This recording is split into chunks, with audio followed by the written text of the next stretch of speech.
नमस्कार, बहुत बहुत स्वागत है आप सभी का। मैं हूं आपके साथ चेतन पाठक और आप सभी देख रहे हैं एनएमएफ न्यूज का खास कार्यक्रम ग्लोबल चश्मा। मेरे साथ मेरे सहयोगी मौजूद हैं केशव झा और बात इजराइल को लेकर ही, मिडिल ईस्ट को लेकर ही, जहां पर इजराइल अपने आप को बचाने के लिए, अपने वजूद को बचाए रखने के लिए ताबड़तोड़ हमले मिडिल ईस्ट में हर उस देश पर कर रहा है जो उसकी संप्रभुता और उसकी सुरक्षा को खतरा पहुंचाने की नीयत से उसकी तरफ देख भी रहा है। ईरान को तगड़ा जो है सबक सिखाया बेंजामिन नेतन्याहू, जो इजराइल के प्रधानमंत्री हैं। ईरान को बैकफुट पर जाना पड़ा और सीरिया में जो कुछ भी हुआ, तख्ता पलट हुआ, उसके बाद से तो वैसे भी ईरान बैकफुट पर ही है। उसके बाद उससे पहले से ही हमास को पूरे तरीके से ठिकाने लगा चुका है गाजा में इजराइल। हिजबुल्लाह को पूरी तरीके से जो है दबा चुका है इजराइल और अब बारी हूती विद्रोहियों की है जो यमन में हैं और उनको भी अब इजराइल ने चेतावनी दे दी है। धमकी भरे लहजे में बेंजामिन नेतन्याहू ने समझा दिया है कि वही हश्र तुम्हारा होगा जो गाजा में हमास का किया गया है। और इसी पर हम केशव से बातचीत करेंगे। केशव हमें बताएंगे कि आखिर ये हूती विद्रोहियों का क्या है, क्योंकि हम हमास को समझते हैं, हम हिजबुल्लाह को समझते हैं। हूती विद्रोही आखिर ये क्या है और ये इजराइल के लिए कैसे खतरा है, इसे भी समझना बेहद जरूरी हो जाता है। केशव। बिल्कुल चेतन, ये हूती विद्रोही एक जैदी जो शिया समुदाय है, शियाओं का एक सेक्ट है जो यमन में एक तरीके मुख्य तौर पे यमन बेस्ड होते हैं। वहाँ का एक कहते सकते हैं कबायली है या जंगली समुदाय कहिए या कबायली का है, तो वहाँ का एक सेक्ट है जो 1990 से लगातार संघर्ष कर रहा है और डिफरेंट तरीके जो कह सकते हैं जो सुन्नी विचारधारा वाली मुख्य धारा की पॉलिटिक्स है उसके खिलाफ ये हमेशा लड़ता रहा है। जो विद्रोही हैं 2011 से इन्होंने जो अरब स्प्रिंग आया था जो मिडिल ईस्ट में कह सकते हैं 2011 से, उस समय ये चर्चा में आए थे जब इन्होंने अली अब्दुल्ला सालेह के खिलाफ बगावत की थी, जो वहाँ राष्ट्रपति हुआ करते थे। उनके खिलाफ इन्होंने बगावत की और उन्हें तख्ता पलट करके हटा दिया। बाद में उनकी हत्या भी होगी। बाद में इन्होंने यमन पे कब्जा कर लिया। उसके बाद से ही वहाँ पे गृह युद्ध की स्थिति बनी हुई है, जहाँ पे कह सकते हैं कि डिफरेंट टाइप के जो सेक्ट हैं और डिफरेंट टाइप की जो विचारधारा है, डिफरेंट टाइप के जो इस्लामिक वो कह सकते हैं फिरके हैं, उसके बीच जो अंतर जातीय संघर्ष है, सेक्टोरियल कॉन्फ्लिक्ट है, वो वहाँ पे जारी है। बाद में इसमें तमाम जो विदेशी ताकतें भी हैं वो भी शामिल हो गई। चेतन देखिए, ईरान जो है वो अपने प्रॉक्सीज के रूप में काम करता है। प्रॉक्सीज कौन, जैसे अगर आप देखें लेबनान में हिजबुल्लाह हो गया, बशर अल असद के रूप में सीरिया में बशर अल असद थे जो एक शिया राष्ट्रपति माने जाते थे, जबकि वहाँ भी पॉपुलेशन जो सुन्नियों के ज़्यादा हुआ करता था। जहाँ तक यमन की बात करें तो यहाँ सुन्नियों का कब्जा है, सुन्नी सबसे ज़्यादा है और मुख्य धारा के पॉलिटिक्स में उनका ही बोलबाला है। लेकिन सुन्नी तकरीबन यमन में 65% हैं और जायदी शिया मुस्लिम तकरीबन 34% यमन में है जिनका इनका एक अधिकार है। लेकिन इनका कब्जा पूरे यमन पे है और सना पे है और ये इतने ताकतवर हैं कि ये 2000 किलोमीटर दूर इजराइल पे भी बैलिस्टिक मिसाइल से हमले करने में सक्षम है। इनके पास इतनी ताकत आ चुकी है कि ये ड्रोन हमले करते हैं, बैलिस्टिक मिसाइल से हमले करते हैं और तकरीबन एयर स्ट्राइक करने में भी सक्षम है।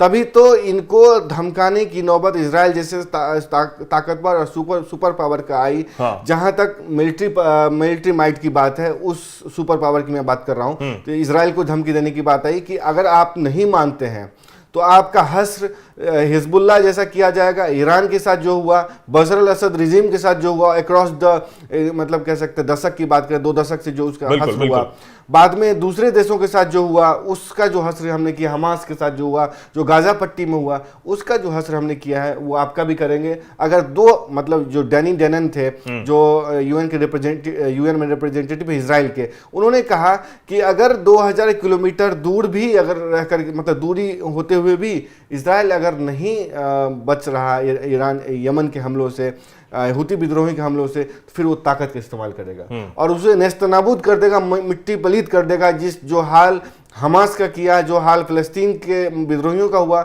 जो ईरान के साथ ये समझना जरूरी है आखिर इन्हें पाल कौन रहा है। क्या ईरान से ही इन्हें पूरा सपोर्ट मिल रहा है, जिस तरीके से ईरान अपने प्रॉक्सीज हमास और हिजबुल्लाह को प्रोटेक्ट करता है? देखिए, इन्हें मतलब जो लड़ाई है उसमें यहाँ पे 2 फैक्टर भी शामिल हैं। एक सऊदी अरब भी इस लड़ाई में शामिल है और एक ईरान शामिल है। ईरान इस तरीके से शामिल है कि जो ये सियाई लड़ाके हैं, और ईरान आपको पता है कि रहनुमा मुल्क माना जाता है सियाइयों का, और जहाँ जहाँ सिया संघर्ष है, जहाँ जहाँ ये लगता है कि सुन्नियों को उखाड़ के फेंका जा सकता है, जहाँ जहाँ लगता है कि सियाई लड़ाके को मदद की जरूरत है और वो प्रॉक्सी के रूप में मिडिल ईस्ट में काम कर सकते। देखिए, खाड़ी के देश में ईरान की गिनती नहीं होती है, वो एशिया में पर्सिया जो रीजन है उसका है, उस इलाके का माना जाता है। लेकिन ये यमन अरबियन देश है, तो और सारे जो बड़े देश हैं मुस्लिम देश वो अरब में ही हैं। तो वहाँ पे ईरान की पूरी कोशिश होती है कि अगर मैं नहीं हूँ तो मेरे प्रॉक्सी वहाँ पे सत्ता में बैठे।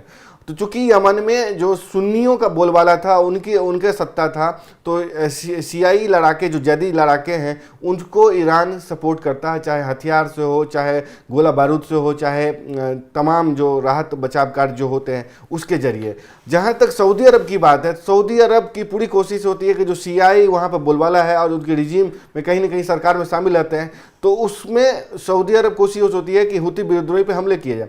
एक समय उसने 40 देशों का जो मिलिट्री ऑर्गेनाइजेशन बनाया, मुस्लिम देशों का सैन्य एक तरीके से ऑर्गेनाइजेशन बनाया, जिसकी कमान आपको पता होगा कि राहिल शरीफ जो पाकिस्तानी मतलब आर्मी चीफ थे उनको सौंपी गई, ताकि मतलब वो एक्सटेंशन ना लेकर के इतनी बड़ी ऑर्गेनाइजेशन उन्होंने बनाई सऊदी अरब ने, ताकि हुती विद्रोहियों से निपटा जा सके।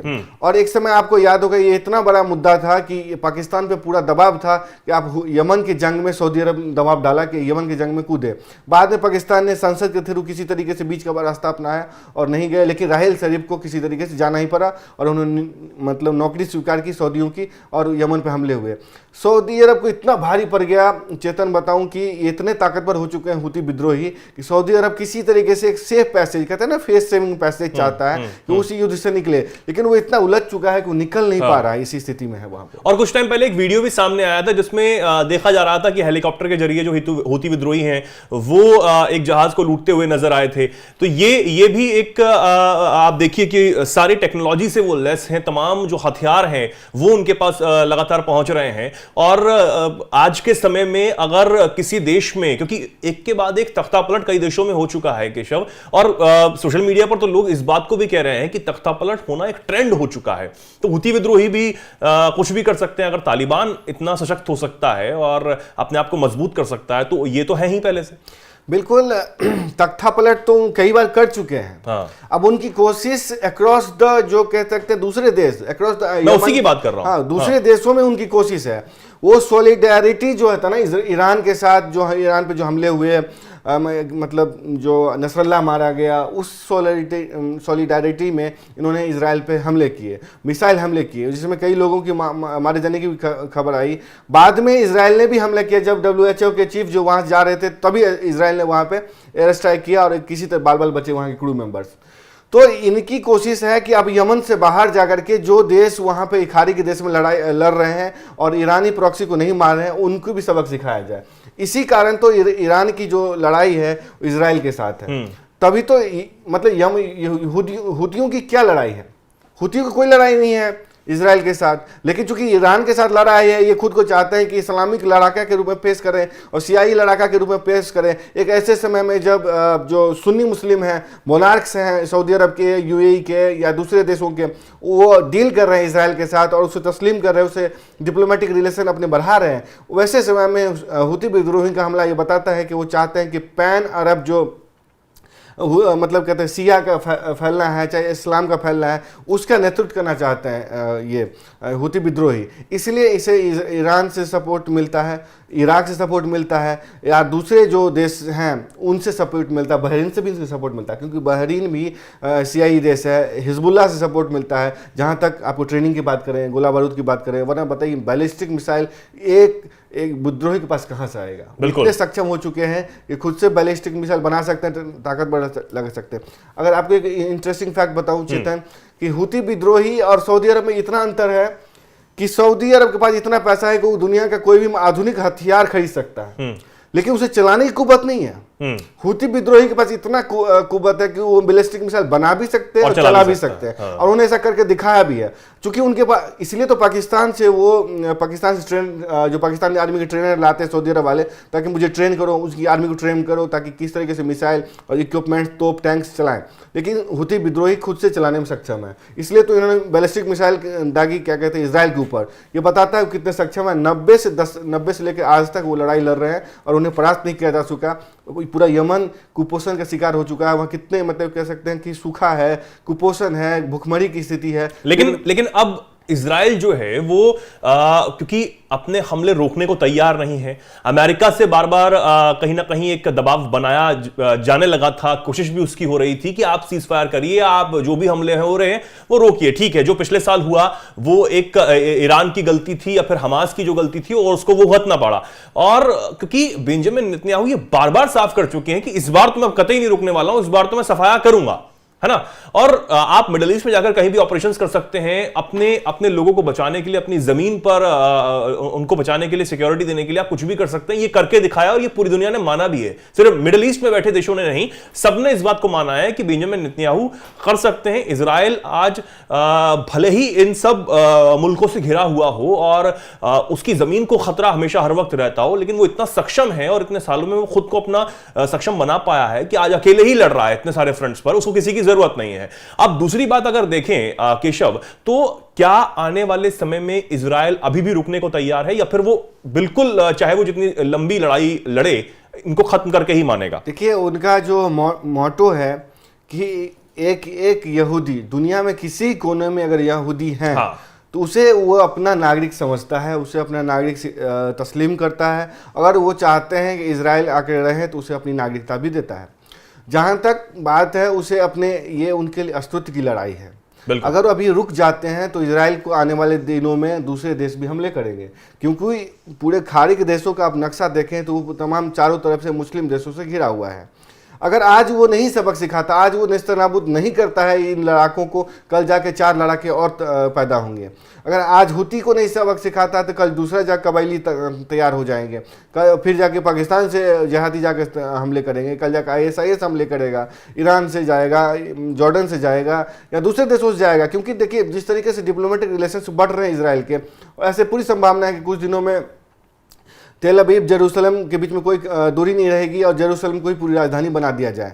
तो इसके बाद इजराइल पर हमले बढ़ेंगे, क्योंकि जो ये लड़ाई सिर्फ देशों की लड़ाई नहीं है, इस्लामिक चरमपंथियों की लड़ाई है। इस्लामिक जो साइट्स है, रॉक ऑफ द डोम जो कहते हैं ना, जो मस्जिद है, मस्जिद अक्सा कहते हैं उसको, उसकी लड़ाई है। उसके बाद तमाम जो कबायली हैं, जिहादी हैं, कट्टरपंथी हैं, वो इजराइल पर हमले शुरू करेंगे। इसलिए वो इजराइल किसी कीमत पे, हूती हो चाहे कोई भी विद्रोही हो, उसको किसी कीमत पे चाहेगा कि उसको नेस्तनाबूद किया जाए, उसे रोका जाए। इजराइल के पास एक कुव्वत है, बशर्ते जो राजनीतिक अस्थिरता है इजराइल में रही है, इस वजह से मुझे लगता है हमास को पनपने का, बढ़ने का मौका मिला। लेकिन मुझे लगता है अब सारी पार्टियां एक पेज पे हैं। मिलिट्री कैबिनेट आपको पता है, वॉर कैबिनेट का गठन किया गया था, उसके बाद तमाम पार्टियां एक पेज पे हैं। और मुझे लगता है बिल्कुल, और अब देखने वाली बात होगी कि इजराइल किस तरीके से अब इन पर हमला करता है, क्योंकि ये जो धमकी अब दी गई है इजराइल की तरफ से, खासकर जो प्रधानमंत्री है बेंजामिन नेतन्याहू की तरफ से धमकी दी गई है, उसको